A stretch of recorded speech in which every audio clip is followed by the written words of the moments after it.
Coming up a weight class to the 61 kilogram division, we have another rivalry matchup between France and Russia. First in the white corner with the white pieces representing France, give it up for Alexis Imbault.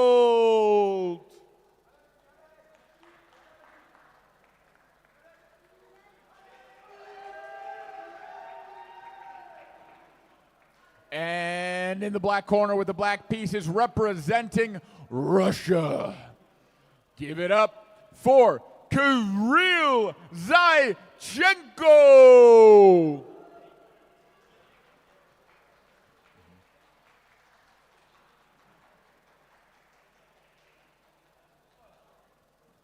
This bout will be 5 rounds, 3 on the board, 2 in the ring. Fighters can take a seat and get set for chess.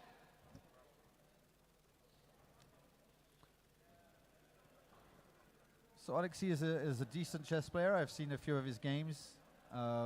We've exchanged quite a lot on chess these past months, and I'm confident he has a very decent level of chess for chess boxing. Ramping up a rating of over 2,300 in rapid on chess.com. Sheesh. Or e-chess, one or the other. Starting out with E4, met with E5. Ooh, we have a Roy Lopez. First Roy Lopez of the day, I think. There's a funny fact about Roy Lopez, and the Spanish opening is the other name for it.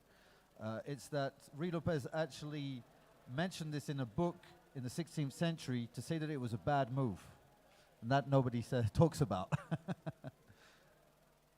So why not push D5 there and win the knight? It's never going to win the now outright. There's always going to be A6, bishop A4, and B5. So but you know, it can still be done that way because you are crippling the pawns on the queen's side. Gotcha. But this is quite level, I would say. I find black is playing very decently and keeping the pace. Even more importantly, after we saw what happened in the last match.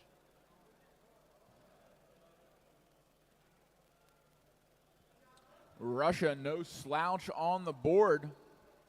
Absolutely, he's grabbing that D4 square and prompting white to exchange. Now repairing that pawn structure.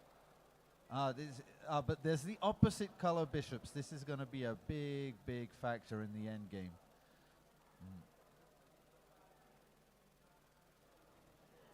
A4 was played. That's pretty good if you're going to manage to put, either you're going to activate your rook or you're going to force him to go to another black square with a pawn. And all the light squares are just going to light up for the white king to come through. So the bishop on D5 is controlling the A8 square, so black cannot question white's authority on the file. But all in all, okay. White gets an advantage there, right? That was a blunder. He made the first blunder of the game, and pinning the rook to the king with the white bishop. White goes up and exchange. So he's taking his time. He's in no hurry to take the rook, and now he's taking with the pawn, which is a lot better. So he just brutal. Instead of losing 3 points of material, he only loses 1. That's how you go good to great.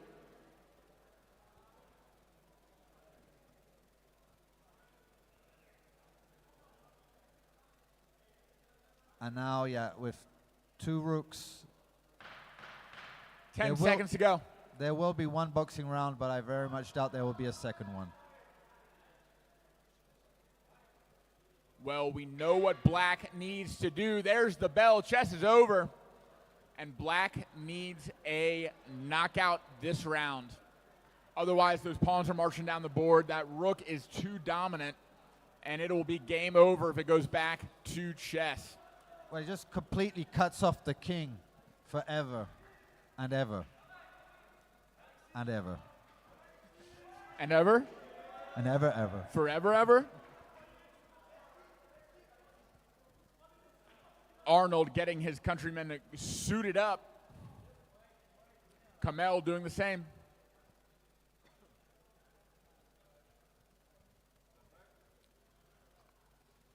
All right, if you're France, what is your advice in this round? You take risks? Well, I would definitely try and keep my distance first. I mean, it's the first line of defense, right? Is just to be out of reach. And if that one doesn't work, if he breaks the distance, let Russia take all the risks. Exactly right. We see determination on the face of Russia, knowing his goal, his win condition is a KO this round. We are seconds out.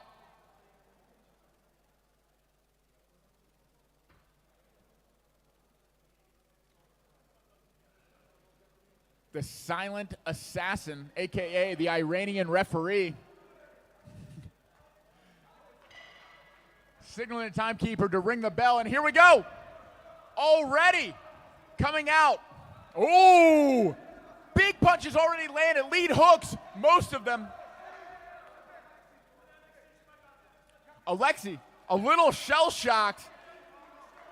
Russia coming in strong. In that southpaw stance, a good cross lands. He's trying to end it right here, right now. A big shot snaps the head back of Alexis, and the first count has been scored before the first minute is marked. He needs to start circling the ring pretty bad. This needs to continue, and France could take a page out of Iran's book. Exactly what. Jabbing, staying away, knowing that the win condition is getting back to the chessboard. But Russia is not going to let that happen. Coming forward, bull rushing, pushing into the ropes. Another right hit, another cross lands, snapping the head back of Alexis. The second count. Alexis is looking towards his coaches, but he needs to be looking inward, finding inner strength to keep the Russian at bay, circling into space, keeping the big shots off of him. And we're back to the action. This is it. It all comes down to this. One more stoppage ends it for Russia. In the clinch, still throwing shot after shot.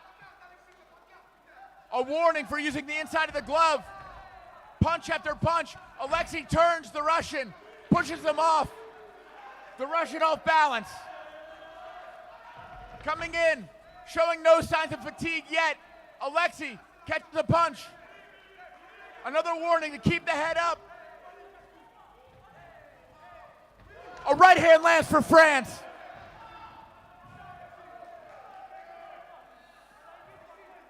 We're now over halfway through this round. Coming up with less than a minute left. Can Russia end this now?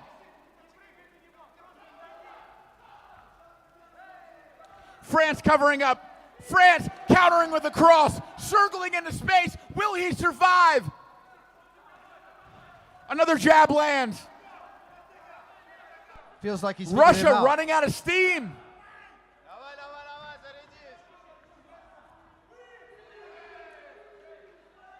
Russia came out guns blazing, scoring 2 knockdowns early in the round. It all comes down to this. He needs one more to finish. Otherwise, it's back to chess, where France has a massive advantage. 10 seconds left. If he gets a stoppage before the 10 seconds is up, it is over. Otherwise, France will advance. What a way to survive. France finding the resources to get back to the board. Russia expending all of his energy, fighting violently, scoring 2 knockdowns, but not able to finish the drill.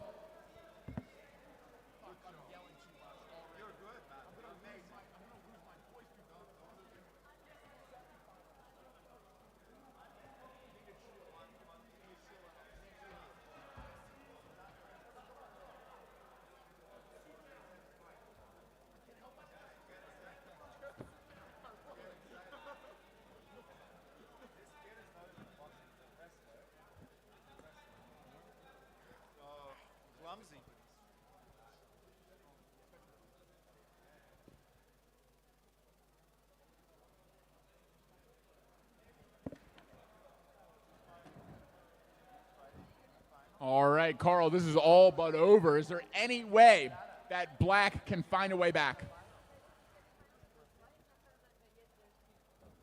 Well, unfortunately for all the efforts of the Russian, Alexis managed to keep it at bay, and now he's gone into the think tank.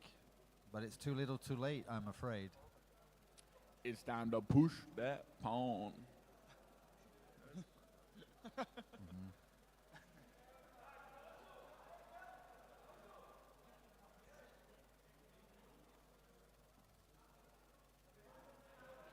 Yeah, There's the first count.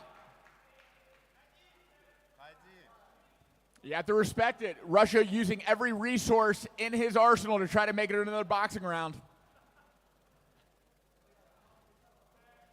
Unfortunately, it is not going to do the trick. There's just too much time left on both clocks.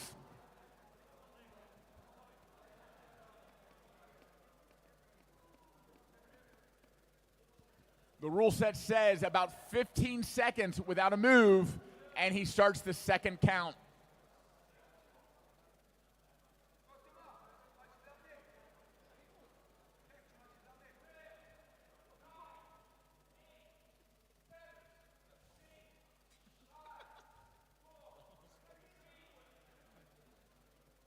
and he's allowed one more count. One more count, and it is over.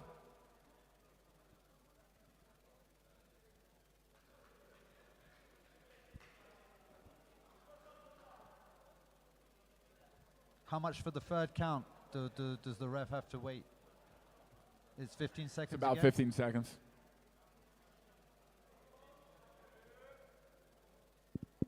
It's 5 seconds for a force move, 10 seconds if there's 2 to 3 candidate moves. And if the situation is more complex, I wouldn't even consider this complex, but then it's 15 seconds, and then you start the count. Ladies and gentlemen, that'll do it. It was France the third advances. count. It was the third count. It's count number 3 in the same round. 3 counts in the same round. It's 3 like in in a boxing. round, 4 in a fight, just like boxing. Like in boxing.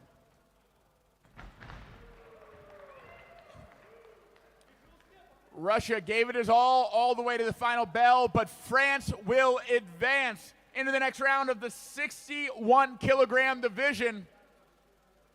In the white corner with the white pieces, winner by technical checkmate, Alexis Imbault.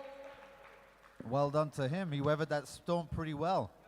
The first half of the round, I was kind of worried for him, and then he kind of found out what he had to do. He pulled it together. All right. Celebrations in the ring as we prepare for our final match of the evening. Day 1 of the 6th Chessboxing World Championship in Yerevan, Armenia.